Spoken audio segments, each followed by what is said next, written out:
Imagine lying in bed, the world silent around you, but your mind refuses to quiet. The weight of unspoken truths, unanswered questions, and the chaos of the world presses down on you like a storm that never passes. While others drift into oblivion, you are trapped in the relentless grip of awareness. This is not insomnia. This is the curse of seeing too much, knowing too much, feeling too much. This speech is not about counting sheep or drinking warm milk. This is about the price of a mind that refuses to shut off, the burden of those who carry the world's chaos in their skulls, while the rest of the world sleeps soundly.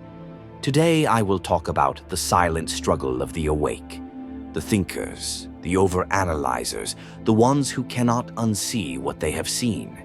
This is about the weight of awareness and how to bear it without breaking. But before we begin this journey, if these words resonate with you, if you've ever stared at the ceiling at 3 a.m. with a mind that won't relent, don't forget to support this video with a like and subscribe. Now, lean in. What you hear next might explain why sleep eludes you and what to do about it. You are not tired because your body refuses to rest. You are tired because your mind refuses to stop. It races through every conversation, every mistake, every possibility, like a machine with no off switch. You replay interactions, dissect decisions, and agonize over futures that may never come. This is not overthinking. This is the burden of a mind that sees layers where others see surfaces. The world tells you to just relax, but how can you relax when you see the cracks in everything? When you notice the unspoken tensions, the hidden agendas, the quiet despair in people's eyes. The average person sleeps because they do not see. You cannot sleep because you cannot unsee. This is the first truth. Awareness is a gift and a curse. It grants you depth, but denies you peace. The smarter you are, the heavier the world becomes. Ignorance is not just bliss, it is a full night's sleep. But you were not built for ignorance. You were built to question, to analyze, to connect dots others ignore. So the solution is not to dumb yourself down. The solution is to master the storm inside your head. The untouchable mind is not one that never thinks. It is one that thinks without drowning in its own thoughts. Let me ask you, what if your sleepless nights are not a malfunction but a signal? What if your mind is not broken, just too alive? The philosopher Nietzsche said, "The price of being a deep thinker is to see the world as it is, not as it should be. And the world as it is a messy, contradictory, often painful place. But here is the secret. You do not have to carry it all. The weight of the world is not yours to bear alone. The first step to reclaiming your sleep is to recognize that not every thought deserves your energy. Not every problem is yours to solve. Not every truth needs to be held so tightly. Imagine your mind as a library. Every book is a thought, a worry, an idea. The average person's library closes at night. Yours stays open 24/7, lights blazing, librarians frantically reshelving, alarms sounding at every minor disturbance. The untouchable mind is not a library that burns down. It is one with a strict closing time. You must learn to say, enough. The library is closed. This is not suppression. This is discipline. You acknowledge the thoughts, but you do not let them run the show. You say, I see you, but not now. Marcus Aurelius, the philosopher king, wrote his meditations not in the calm of the day, but in the chaos of war. He understood that the mind does not quiet itself. You must quiet it. He said, you have power over your mind, not outside events. Realize this, and you will find strength. Your sleepless nights are not about the world's chaos. They are about your relationship to it. When you master that relationship, the chaos loses its grip. So tonight, when the thoughts come, do not fight them. Do not entertain them. Simply acknowledge them and say, not now. The world will still be there in the morning. Your mind does not need to solve it all at 2 a.m. This is the first step to reclaiming your sleep and your peace. But this is only the beginning. The burden of awareness does not end with sleep. It seeps into every interaction, every decision, every moment of your life. The smarter you are, the more you see. And the more you see, the harder it is to pretend. You notice the lies people tell themselves. You see the systems that keep them trapped. You feel the weight of existence in a way that others seem to shrug off. This is not arrogance. It is isolation. The deeper you think, the lonelier it gets.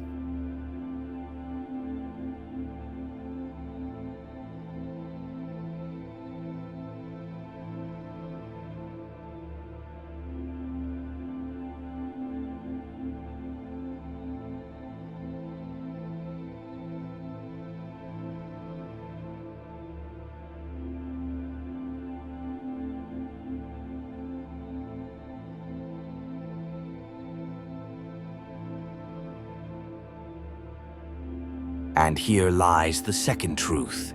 Awareness without purpose is torture. A mind that sees but does not act will eventually turn on itself. You cannot unsee what you have seen, but you can choose what to do with it. The untouchable mind is not one that avoids reality. It is one that engages with it on its own terms. You do not have to carry the world, but you can carry your piece of it with intention. Think of the scientist who stays up late not because she is anxious, but because she is close to a breakthrough. The writer who burns the midnight oil not because he is restless, but because the story demands to be told. Your awareness is not a curse. It is fuel, but only if you direct it. The difference between the thinker who drowns in their thoughts and the one who builds with them is simple. One is lost in the storm. The other learns to sail. So ask yourself, what is your awareness for? If it is only to torment you, it will. But if it is to create, to solve, to understand, then it becomes your greatest weapon. The burden does not disappear, but it becomes worth carrying. This is the path of the untouchable mind. Not freedom from thought, but mastery over it. Not less awareness, but clearer purpose. The world needs people who cannot sleep, but only if they wake up to do something about it. And this is where we must go deeper. Because the burden of awareness does not stop at thoughts. It seeps into your very soul. You do not just think more, you feel more.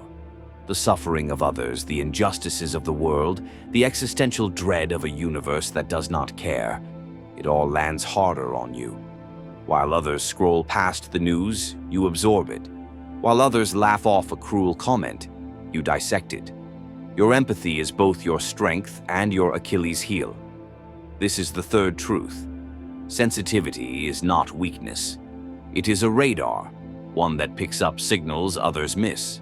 But a radar is useless if it does not distinguish between real threats and noise.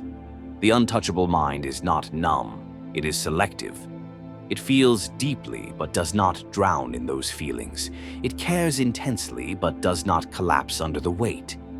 Imagine your emotions as a river. Most people stand on the shore, barely getting their feet wet. You are the one who dives in, who feels every current, every undertow. The danger is not the river. It is forgetting you can swim. You do not have to leave the river to survive it. You just need to learn how to navigate its depths. The Stoics called this the discipline of ascent. You cannot control what you feel, but you can control what you do with those feelings. Pain is inevitable. Suffering is optional. When you feel the weight of the world, ask yourself, is this mine to carry? If it is, carry it with purpose. If it is not, let it pass. The untouchable mind is not heartless, it is strategic with its heart. So tonight, when the world feels too heavy, do not shut down. Do not numb yourself. Simply ask, what part of this is mine? The rest is not your burden. This is how you stay awake without losing yourself. But the burden of awareness does not end there. It shapes your relationships, your work, your very identity. The smarter you are, the harder it is to connect. You see through small talk. You crave depth in a world that prefers surface-level interactions. You long for conversations that don't just scratch the skin, but pierce the soul. And when you don't find them, you withdraw. Loneliness becomes your shadow. This is the fourth truth. Intelligence isolates, but isolation is not the answer. The untouchable mind does not retreat from the world. It redefines its engagement with it. You do not have to dumb yourself down to fit in. You just need to find those who speak your language. They are rare, but they exist. And until you find them, you must learn to be your own best company.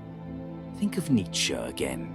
The higher we soar, the smaller we appear to those who cannot fly. Your loneliness is not a flaw, it is a symptom of altitude. The untouchable mind does not beg for companionship. It earns it. It attracts its own. And in the meantime, it cultivates its own richness. So if you find yourself alone, do not despair. Use the silence to go deeper. The world needs thinkers who are not afraid of solitude, because only in solitude do the greatest ideas emerge. And this brings us to the final truth. The burden of awareness is not a life sentence. It is a calling. Your mind does not keep you awake to torture you. It keeps you awake because it knows you are capable of more. The untouchable mind does not seek escape. It seeks expression. So tonight, when sleep eludes you, do not resent your mind. Thank it. Then gently remind it, we will continue tomorrow. The world needs people who cannot sleep, but only if they wake up to change it. This is the path. Walk it.